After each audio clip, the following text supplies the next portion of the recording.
మామూలుగా ఏంటంటే మనకి రావి చెట్టు ఇది.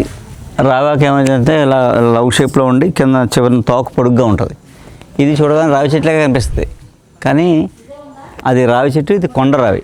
దానికన్నా ఎక్కువ పవర్ఫుల్ ఈ కొండరావి చెట్టు. ఇది చాలా అరుదు, ఇలా ఎత్తైన శిఖరాల మీద ఉంటాయన్నమాట, అక్కడక్కడ ఉంటాయి, చాలా అరుదుగా ఉంటాయి. ఈ కొండ మీద నేను ఎన్నో చూసాను, 2-3 మొక్కలు ఉంటాయని.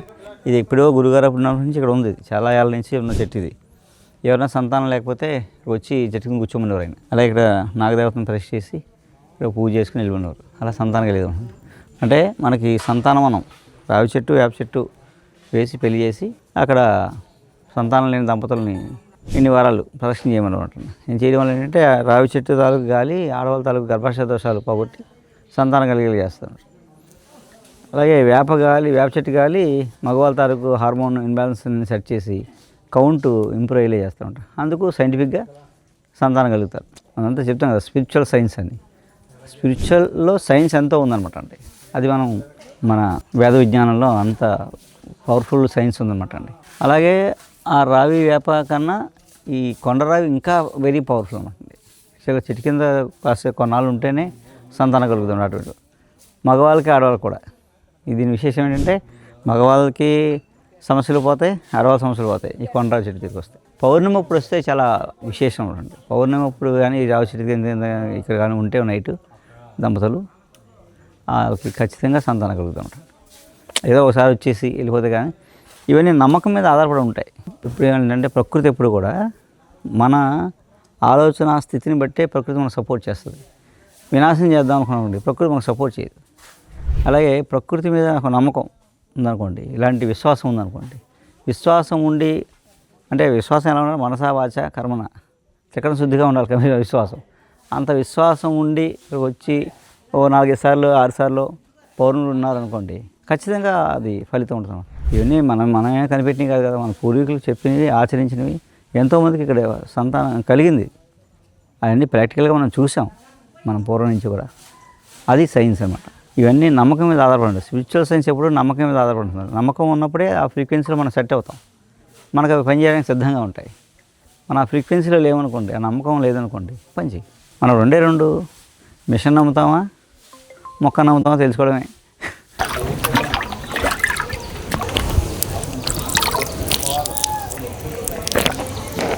పైన కొండ మధ్యలో నీళ్లు ఎప్పుడు ఎత్తు ఊరుతాయన్నమాట. వర్షాకాలం లేదు, వేసవకాలం లేదు, ఎప్పుడు నిత్యం తోడేసాం అనుకోండి, మళ్ళీ గంట కూరేస్తుంది, అక్కడికే ఊరుతాం మళ్ళీ. మామూలుగా అయితే పైన ఊటనుకోండి ఫ్లో వెళ్ళిపోదు కదా, ఆ లెవెల్కి వచ్చి ఆగిపోతుంది. ఆయన గురుగారు ఉన్నప్పుడు ఎవరైనా మైలోళ్ళు వచ్చారనుకోండి డ్రై అయిపోయిందట, మళ్ళీ ఆయన పసుపు కుంకుమ పూజ చేస్తే మళ్ళీ వాటర్ వచ్చింది. ఇది అప్పటి శివలింగం అన్నమాట. ఇక్కడికి ఎప్పుడు పాము సర్పం వచ్చి ఉంటుంది పైన, అలా సింగిల్గా వస్తే కనిపిస్తుంది. ఇవన్నీ అప్పటి విగ్రహాలు కదా, ఇవన్నీ ఇక్కడవే. వినాయకుడు రాయి పెయింట్ వేసారు కానీ రాయి అనమాట, అసలు శిల. సుబ్రహ్మణ్య స్వామి, అమ్మవారు, దుర్గాదేవి, ఇది రాయి. అది ఇక్కడ స్టోనే, అది పెయింట్ వేసారు ఉంటుంది పూర్వం విగ్రహం. అలాగే సీతారామ విగ్రహాలు ఇవి అక్కడికి తెచ్చి ఇక్కడ ప్రతిష్ఠ చేశారన్నమాట. అప్పుడు విగ్రహం భద్రాచలం ఎలా ఉంటుందో అలాగే విగ్రహం. ఒళ్ళో కూర్చొని రాముడు ఒళ్ళో అమ్మవారు, ఆంజనేయ లక్ష్మణుడు, ఆంజనేయ స్వామి. భద్రాచలం కన్నా ముందు విగ్రహం చెప్తారన్నమాట ఎప్పటి నుంచో. వీడియో వచ్చిన ప్రతిదీ మాకు అవైలబుల్ గా ఉన్నాయి, అన్ని కూడా నేను తెచ్చుకొని చేస్తాను. అమ్మా మంచిదే, అంతా మజ్జిగ. ఇప్పుడు మనం ఇవన్నీ పిచ్చి మొక్కలు అనుకుంటాం, మనకేం తెలియదు. కానీ ఆయన అందులో ఉన్నది ఏదైతే మనకి ఆరోగ్యానికి సంబంధించి పనిచేస్తుందో అది తీసి దాంట్లో ఏదైతే మిక్స్ చేస్తే అవుతుందో అలా తయారు చేసి మనకు చెప్తారు. అసలు ఆయన దర్శనం దొరకడానికే 2-3 రోజులు కొన్ని గంటలు వెయిట్ చేయాలి. అలాంటి మనకి ఈజీగా దొరికేసింది.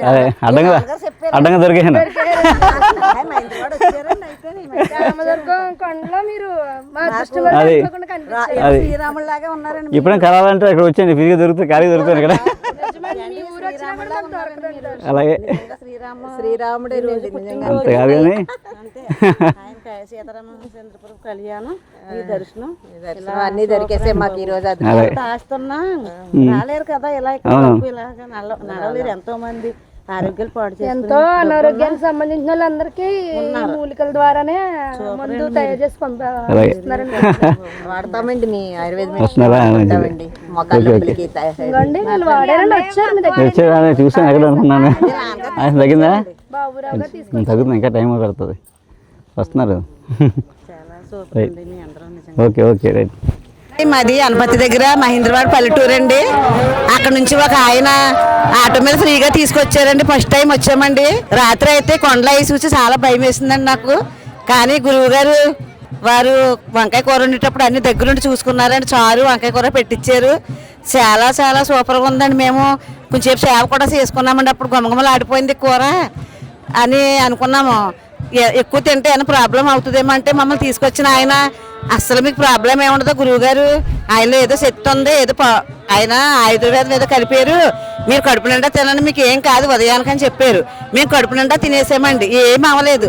హ్యాపీగా కృష్ణుడు కొండకు కూడా ఎక్కేసి దర్శనం చేసుకొచ్చాము. ఇంక ఇక్కడ భోజనాలు కూడా వడ్డం చేస్తున్నామండి. మేము సేవ కూడా చేసుకుంటున్నాము. ఇప్పుడు కూడా సాంబారు, వంకాయ బఠానీ కూర, బిర్యానీ, పులిహోర, ప్రసాదం చాలా బాగా చేయించారండి. ఉదయం ఉప్మా కూడా పెట్టించారండి.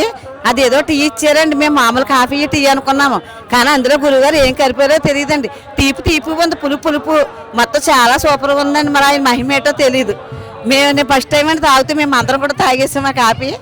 ఇక్కడ భోజనాలు కూడా చాలా బాగా పెడతారండి. ఇంత జనం వస్తారని నేను అసలు రాత్రి అయితే అనుకోలేదండి. మరి ఎక్కడి నుంచి ఎలా వస్తున్నారు ఈ కొండలో తెలుస్తలేదండి. చాలా సూపర్ అండి భోజనాలు అన్నీ కూడా. గురుగారు ఏదో చెత్త ఉందండి ఆయన మహిమలు మొత్తం మీద. ఎవరైనా అయితే ఆయన ఆరోగ్యం వాళ్ళ పిల్లలు వాళ్ళ కుటుంబ సభ్యులు చూసుకుంటారు. కానీ గురుగారు ఏంటో మరి అందరూ ఆరోగ్యం కోసం మొత్తం రుసులన్నీ దగ్గరుండి చూసుకుంటున్నారండి ఆయన వంటలన్నీ కూడాను. మరి సూర్యుడు అందరికీ ఉదయిస్తాడు కదా, అందరికీ కనిపిస్తాడు, అలాగే ఆయన కూడా అందరి ఆరోగ్యాలు కాపాడుతున్నారండి. నమస్తే అండి.